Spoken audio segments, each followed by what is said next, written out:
Bonjour et bienvenue à ma présentation du rythme nictéméral. Donc, pour aborder ce sujet, on va parler de certaines généralités et une définition. On va regarder certains organismes modèles importants et lorsqu'on parlera des mammifères, on regardera le SCN et son importance. On regardera principalement 3 cycles biochimiques reliés à ce sujet. On regardera l'évolution du sommeil en général et l'évolution du sommeil chez les humains et certains avancements importants dans ce domaine.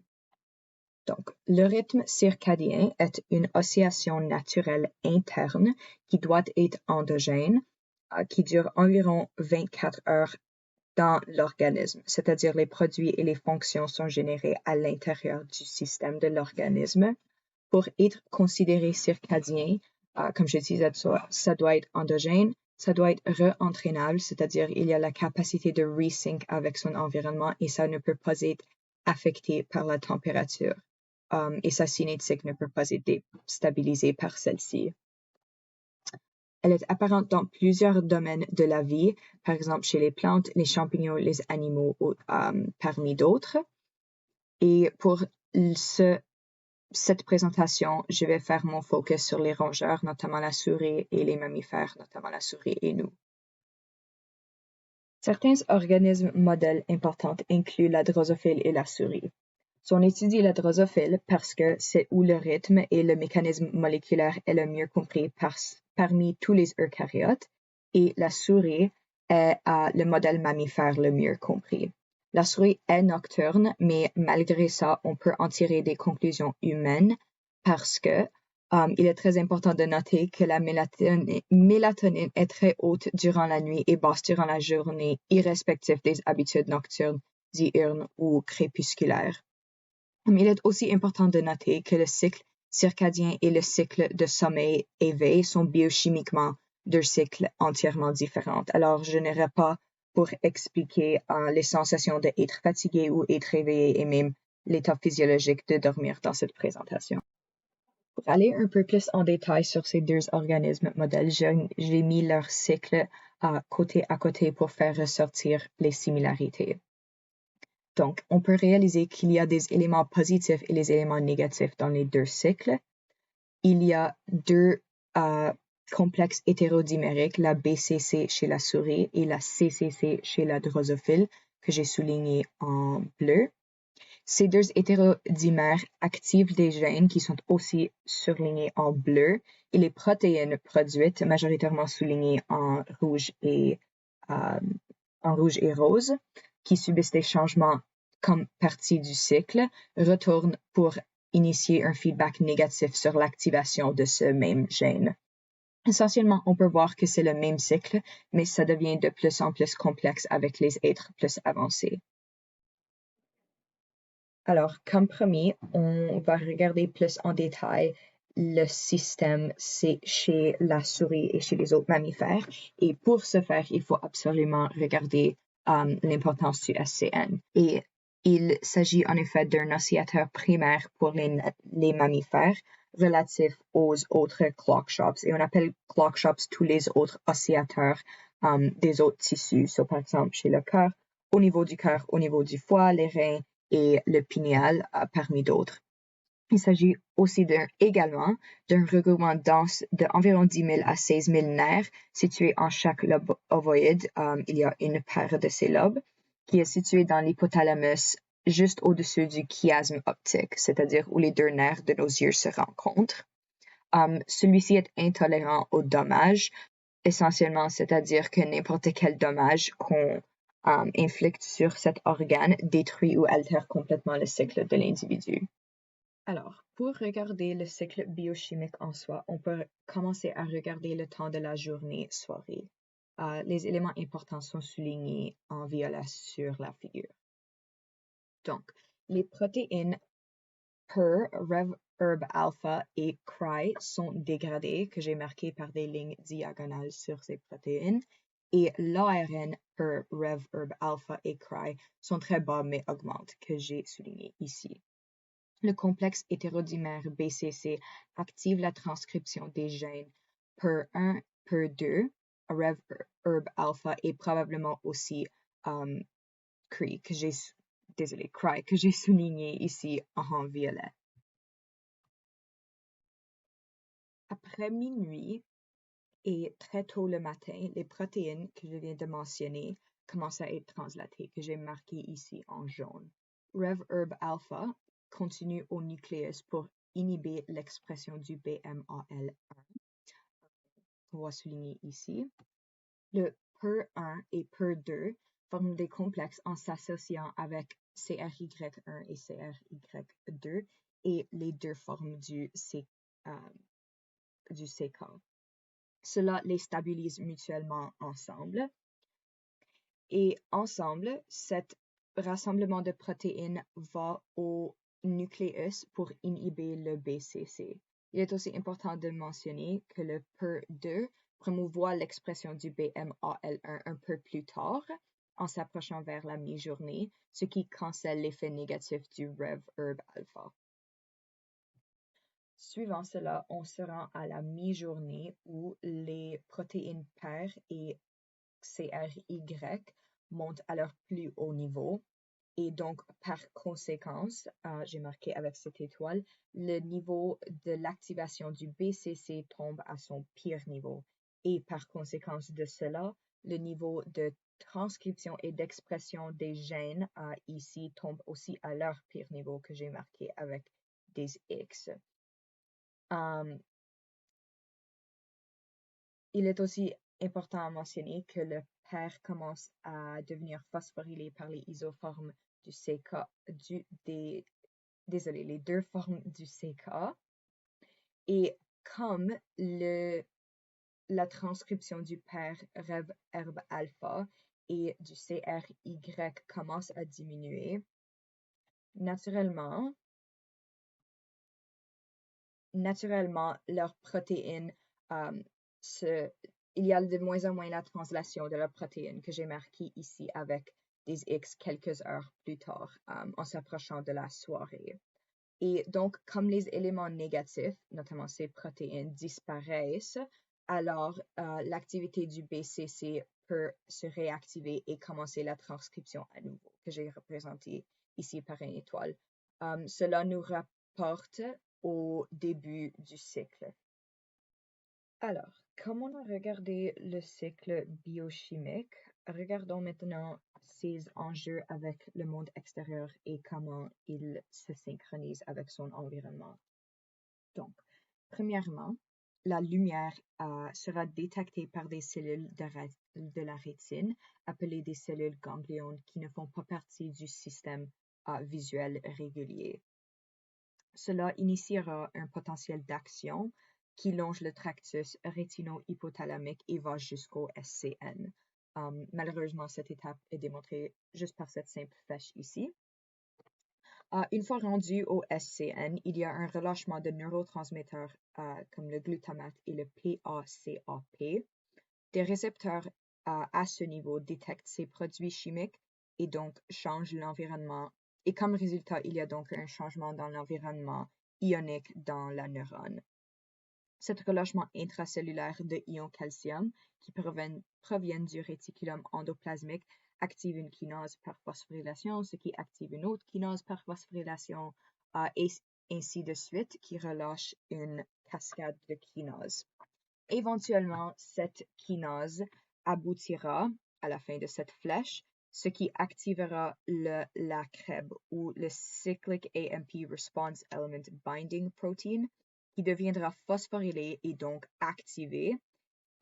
Et par cette activation, elle se liera à des séquences d'ADN spécifiques qui aideront à augmenter la concentration du PER1 et le PER2 qui est déjà à son plus haut niveau durant la journée. Ça, c'est cet événement, on appelle l'induction du PER1 et les autres protéines PER, et cela est le facteur primaire qui aide à shift l'horloge. Ce processus prend environ 10 minutes et explique parfaitement pourquoi on peut avoir un délai lors de la perception de la lumière lors du crépuscule, et quand on voit de la lumière en avance de l'aube, notre niveau de PER augmente. La mélatonine. une neurohormone qui code pour « il fait noir ». Quand on parle du cycle nictéméral, il est impossible de l'aborder sans discuter cette molécule. Pour ce qui concerne sa synthèse, ça commence avec son précurseur, le tryptophane, qui sera converti en sérotonine en deux étapes principales. Donc, une par catalyse par le AANAT, qui fera une N-acylation sur la sérotonine et formera le N-acétylsérotonine, comme on voit ici. Et en deuxième, le HIOMT fera une O-méthylation sur cette molécule qui deviendra éventuellement la mélatonine. Avec la synthèse de la mélatonine bien définie, on peut maintenant regarder les éléments qui concernent sa régulation dans le cycle. En gros, elle est régulée par la norépinéphrine et cette norépinéphrine est relâchée par un chemin de nerfs multisynaptique qui connecte le SCN et les autres nerfs qui invadent le parenchyme pinéal. La norépinéphrine pour laquelle on utilise l'abréviation NE est relâchée cycliquement durant la nuit. Les effets de ce relâchement comptent premièrement que le NE active les récepteurs bêta-adrénergéniques qu'on voit ici, ce qui augmente la concentration intracellulaire de l'AMP cyclique par l'augmentation de l'activité de l'adénylate cyclase. L'augmentation de l'AMP cyclique active le PKA, la protéine, désolé j'ai oublié le T, la protéine kinase A qui activera la phosphorylisation de la CREB et cette CREB activera la transcription de la protéine AANAT qui, de la dernière slide, on sait qu'elle est très importante pour la synthèse de la mélatonine. Alors, en gros, quand il y a de la norépinéphrine, cette figure est recouverte de plus et fonctionne en faveur de la sécrétion de la mélatonine. Et durant la journée, quand il n'y a pas de la sécrétion de la norépinéphrine, cela tout ralentit pour défavoriser la sécrétion de la mélatonine. Alors, cela nous apporte à la fin de tout ce qui englobe et concerne la biochimie de ce cycle, ce qui nous permet de le regarder en mise ensemble. Donc, il est aussi à mentionner que la lumière peut également réguler la mélatonine. Je ne vais pas mentionner dans la dernière slide. Quand il y a de la lumière, le SCN relâche le GABA, ce qui inhibe les neurones du nucléus paraventriculaire, ce que j'ai représenté par cette voie négative ici, le petit soleil. Et quand il n'y a pas de lumière, que j'ai représenté par une petite lune ici, le SCN sécrète de la glutamate qui est nécessaire pour le transfert au message aux glandes pinéales, et c'est-à-dire que la voie peut continuer jusqu'à la mélatonine. En ayant vu maintenant les enjeux de ce système extrêmement complexe, on peut se demander pourquoi dort-on? Intuitivement, on penserait qu'un individu qui reste réveillé toujours sera plus productif et en termes d'évolution et aussi en termes de productivité. Alors pourquoi nécessite-t-on de dormir? Il y a plusieurs théories qui aident à l'expliquer.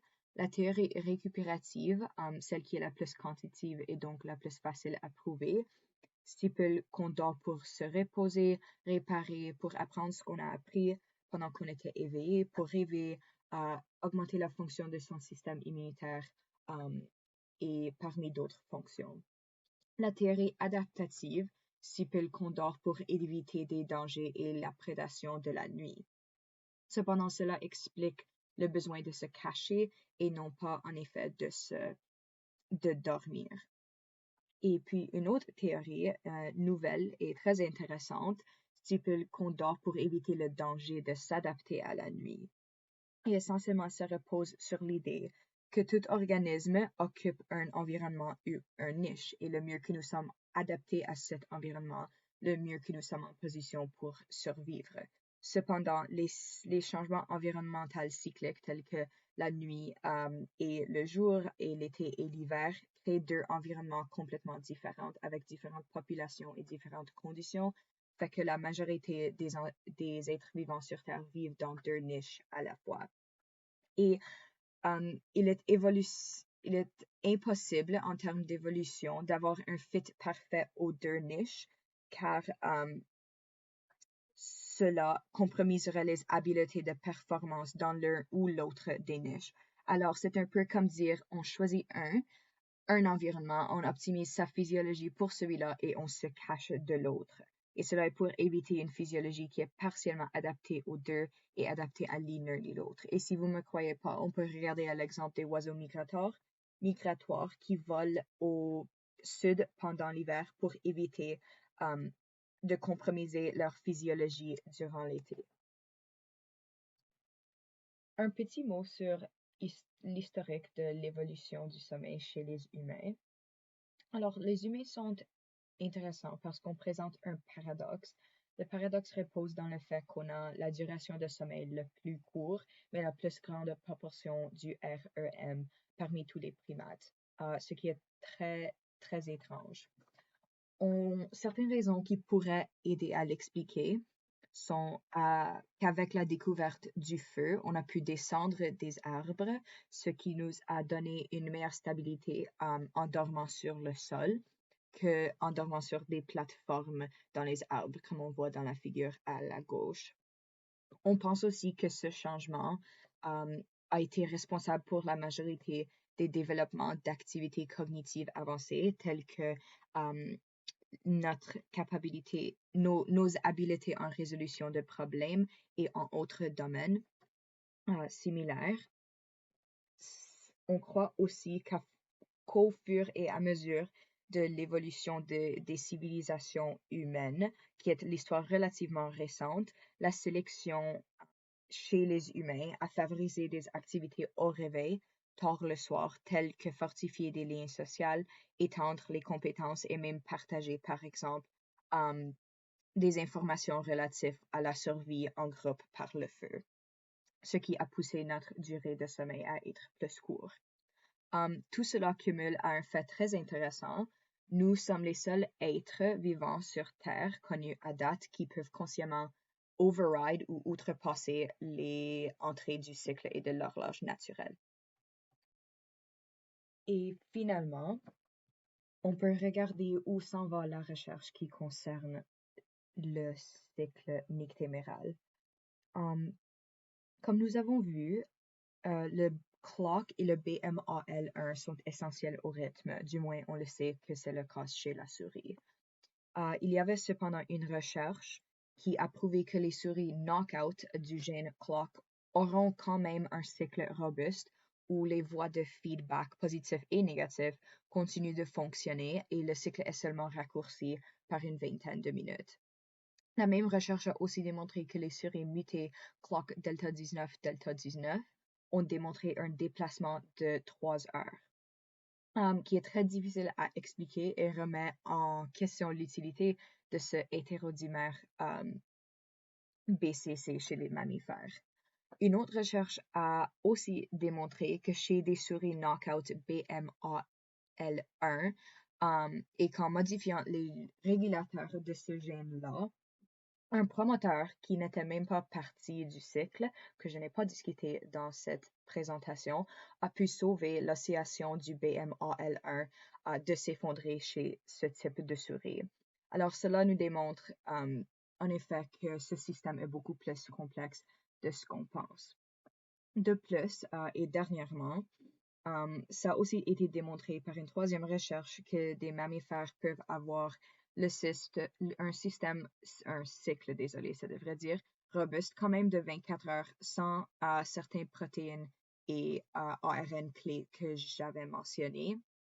Alors, cela nous indique seulement qu'il faut encore beaucoup de recherche, car chaque avancement nous laisse avec de plus en plus de questions. Alors, cela nous apporte à la fin de ma présentation. Merci pour avoir écouté.